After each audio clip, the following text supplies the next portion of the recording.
questions. What do these next couple weeks look like for you? Probably a little less hectic than for you. Not yet. You had a baby yet? Yeah, not yet. Okay. Monday. Yeah. Monday. All right. Yeah. I'm gonna get back to the West Coast and get with my workout folks out there, and I got Lake Tahoe trip, and that's about it. So other than that, I'll just be working out there. Will you try to get together with like the receivers, stuff like that? Maybe something like that out by you? Yeah, we talked about McCole really wants to get together, so most people probably don't mind coming all the way out to the West Coast, but we got to figure out schedule-wise. I know Zach's done some stuff in the past, so we got to find maybe a central point if we do something, and then make sure there's some dates that work for everybody. You said at the introductory press conference that you thought you'd attend most of the OTAs. I think you may have attended them all, if I'm not mistaken. I did, yeah. Is that true? And secondly, how beneficial was that to you at all of them? Yeah, I think it was good. I'd originally planned on being back on the West Coast for at least a week to get with my bodywork people and my trainers, but when I hurt my calf, it was best that I was just here the entire time rehabbing and then just being around the guys. So made for a lot of opportunities for some get-togethers in the city, and obviously Taylor Swift concert, and we had some good team dinners and a lot of hangout times. That was good. But the on-the-field stuff was really important as we start to work through some of the adjustments and signals, and just kind of being the other voice in the room with Hack in the installs and in the QB room.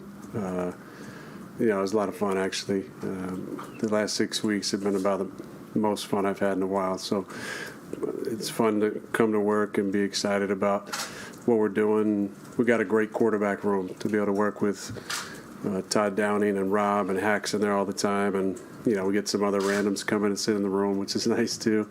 But to work with Zach and Tim and Chris has been a lot of fun. You mentioned the word signals. How is that going in terms of getting on the same page with the receivers? Because obviously we know Hackett was just saying that's a big part of what we do is signals at the line of scrimmage. Yeah, we take it pretty slow.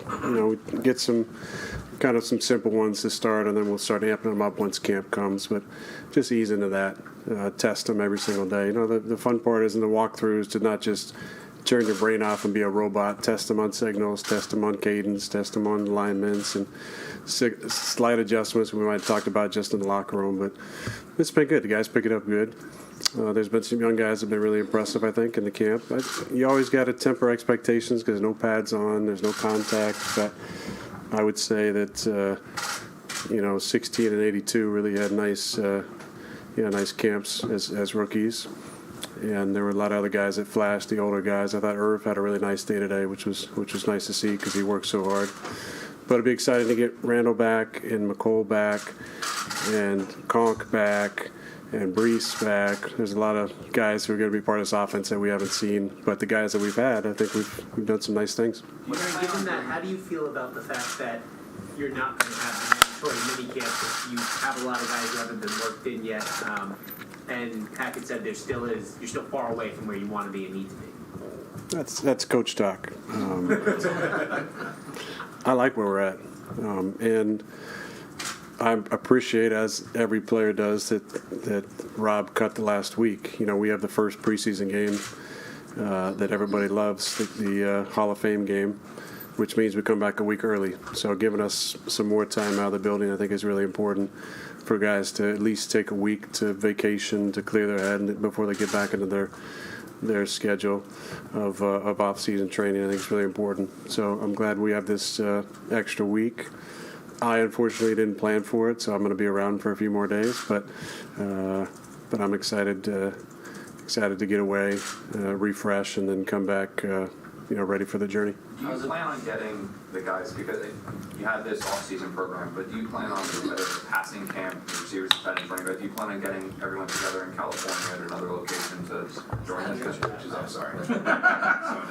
What's it been like? Blackout fun. What's it been like getting all your reps at Aaron Rodgers? It's about to have a baby, man. Give him a break. You know what I mean? Come on. Yeah, come on. Yeah, he's good. He's good. What's it been like getting all the reps with Garrett Wilson and kind of getting to know him more? I love Garrett.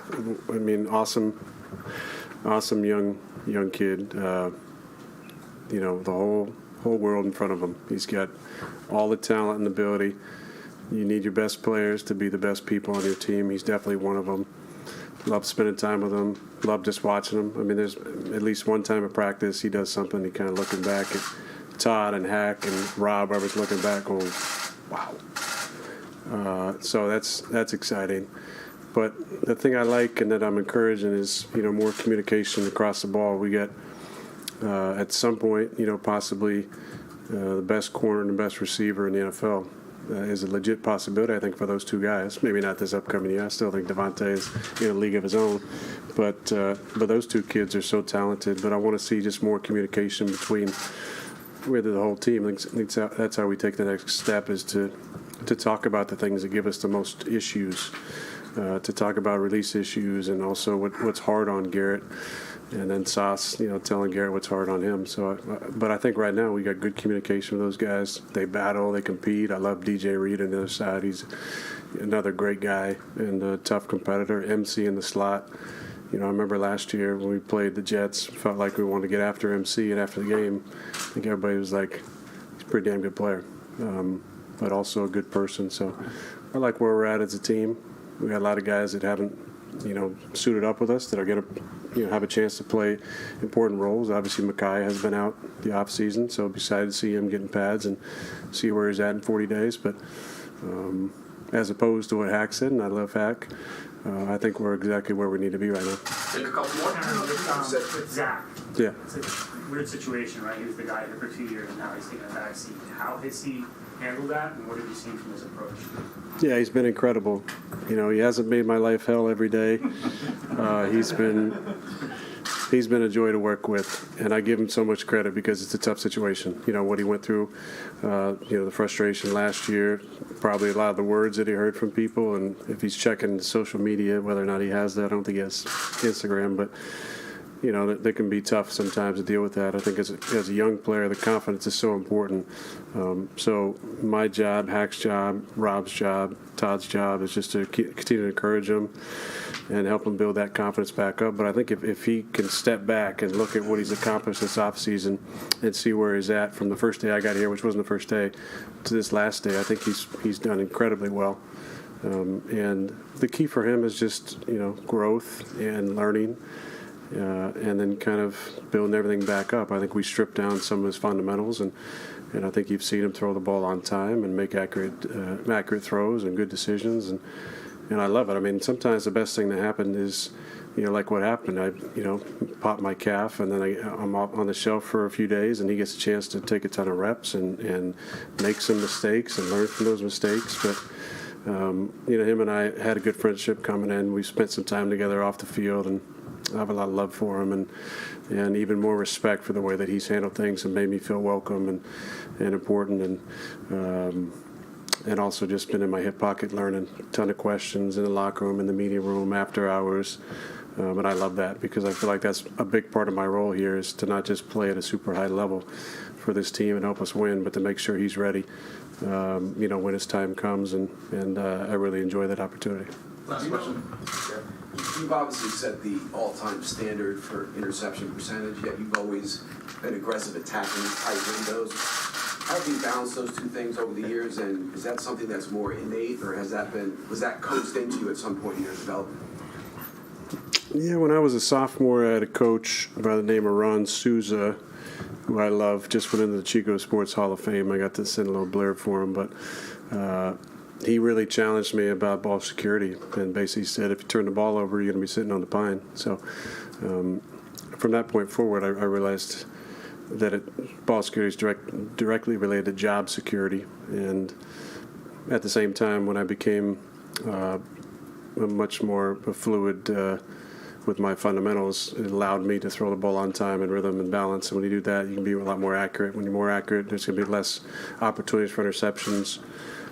There's always going to be some that happen, but you want to limit the amount that are your fault: bad throw, bad decision, bad read, quarterback moral sins, laid down the middle, blind throw, premeditated throw.